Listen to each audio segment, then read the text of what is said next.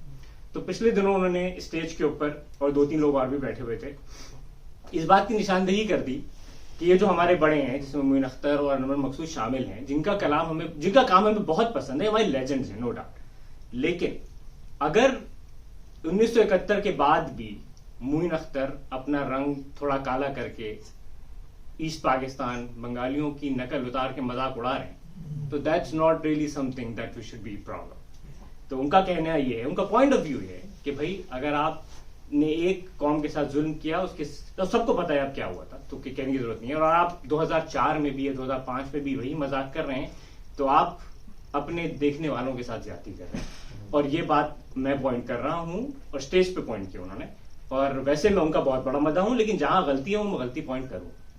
تو اس بات پہ آڈینس میں سے کچھ لوگ آبویسلی عزرا معین اختر کے بڑے پرستان وہ سب شروع ہو گئے کہ بھائی ایسا نہیں ہے. عزرا محی الدین وہاں موجود تھے, ضیاء محی الدین کی جو وائف ہیں وہ بھی تھیں, انہوں نے بہرحال معین اختر کو ڈیفینڈ کیا, لیکن شہزاد اپنی بات پہ قائم رہے.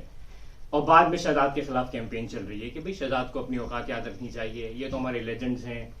تو میرے خیال سے اس سلسلے میں یہ بالکل یہی وہی بات ہے جو ہم آج اس کا ذکر کر رہے ہیں کہ انور مقصود بہت بڑے ہیں, میں ان کا بہت بڑا پرستار ہوں, 31 کو وہ آ بھی رہے ہیں, لیکن اس طرح کے مذاق واقعی اگر 30 سال کے بعد بھی ہو رہے ہیں تو ان کو نہیں ہونا چاہیے. جو لکھ رہا ہے اس کو بھی سوچنا چاہیے, اور جو اس کو پرفارم کر رہا ہے اس کو بھی سوچنا چاہیے, کیونکہ اب ایک تو یہ کہ جو کہنا چاہیے فلیور یا مذاق بھی بدل رہا ہے لوگوں کا, اور دوسرا یہ کہ آپ کو کچھ چیزیں ایسی ہیں جن میں سینسیٹیو ہونا چاہیے. تو آپ جتنے بھی بڑے لیجنڈ ہیں آپ خیال رکھیں کہ آپ کے کام سے, اور خاص طور پہ لوگ آپ کو ایک پیڈسٹل پہ رکھتے ہیں تو لوگوں کی آپ تربیت بھی کریں.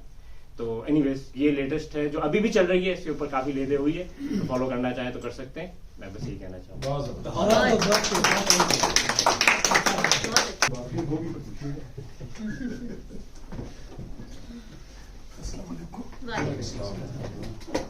موضوع تو بہت گمبھیر ہے, مگر میں نے سوچا ہے کہ میں اس پہ نقطۂ نظر ایک پوری کہانی سے پہلے کروں گا اور پھر اس کو میں بتاؤں گا کہ میں اس سے کیا نتائج اخذ کرتا ہوں.